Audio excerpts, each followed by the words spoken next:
All right, today we're going to tackle a problem that every single person in tech has either lived through or, trust me, you will. It's that terrifying gap between what your glowing, all-green dashboards are telling you and what your users are actually screaming about. You know the scene, right? It's the middle of the night, and that dreaded alert just yanks you out of bed.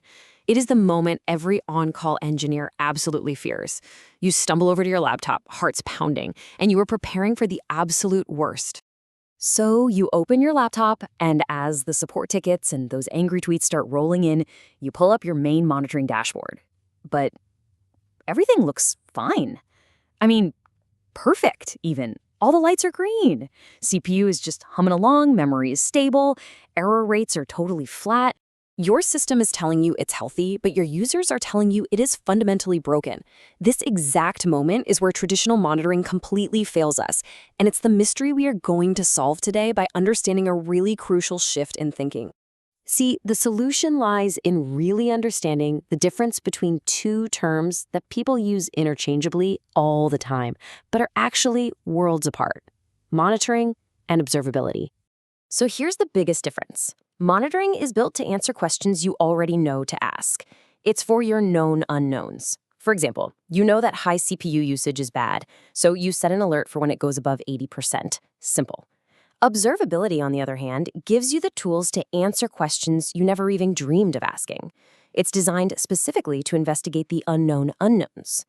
So, what are these unknown unknowns? Well, in today's world of microservices and crazy complex systems, things fail in ways you could never ever predict. A dashboard watching CPU usage might show a perfectly healthy system, while, I don't know, a very specific group of users on a certain mobile version in just one country is having a total failure. Observability? That's what lets you find that tiny needle in a giant haystack. Okay, so if observability is the goal, how do we actually get there? Well, it's all built on collecting the right kinds of data, which we often call the three pillars. First up, you've got metrics. These are your numbers: CPU usage, latency, error counts. They tell you that a problem exists. Next, you have logs. These are the detailed, time-stamped records of events. A log tells you what happened at a very specific moment, like database connection failed. And finally, my favorite, the real superpower, traces. A trace follows a single request as it travels through all your different services, showing you exactly where a problem happened in that whole chain of events. Think of it like this. Metrics are your smoke alarm. They just go off. Logs are the report from the fire department telling you what kind of fire it was. But traces?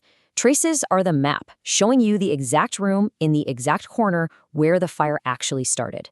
You need all three to solve the problem fast. Now, collecting all this data probably sounds pretty complicated, and you know what? It could be. But thankfully, there's a really powerful open standard that makes the whole thing way, way simpler. I'd like you to meet OpenTelemetry, or OTel for short.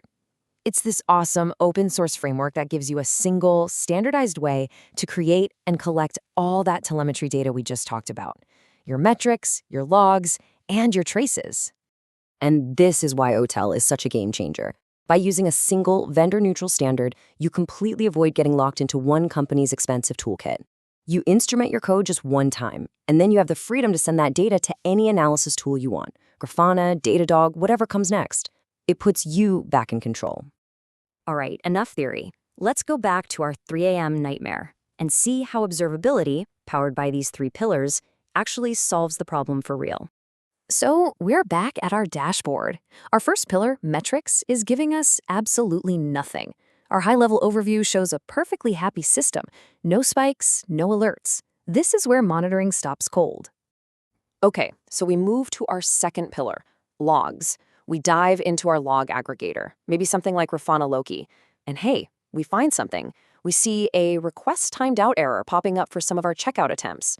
Okay, we're getting warmer, but we still don't know the root cause. The log tells us what happened, a timeout, but it doesn't tell us where. Where in that complex chain of microservices did the timeout happen? Was it the payment gateway, the shipping service, inventory?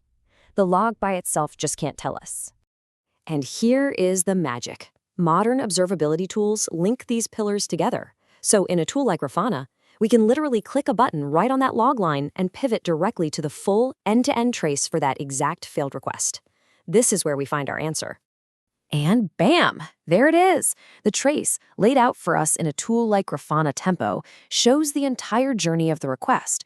And we can instantly see one specific part of that journey, one span, is taking way, way too long, a call to an internal currency converter API. We can see the hard data right there on the trace. This one little call is taking a whopping 7.8 seconds, when it should be taking less than 200 milliseconds. We found it. That's our bottleneck. That's the smoking gun. And it turns out our internal API actually depends on a third-party service for live currency rates, and that service is what's being slow. This is a classic unknown, a downstream dependency that we weren't explicitly monitoring, but that was able to bring a critical feature to its knees. So let's just quickly recap the key takeaways here. Monitoring is for watching problems you already expect. Observability, powered by those 3 pillars, lets you debug problems you never ever imagined. And in our modern complex world, distributed tracing isn't just a nice-to-have, it is an absolute superpower. So I'll leave you with this one question to think about for your own systems. When you look at your dashboards and you see all those pretty green lights, does that really mean your users are having a perfect experience?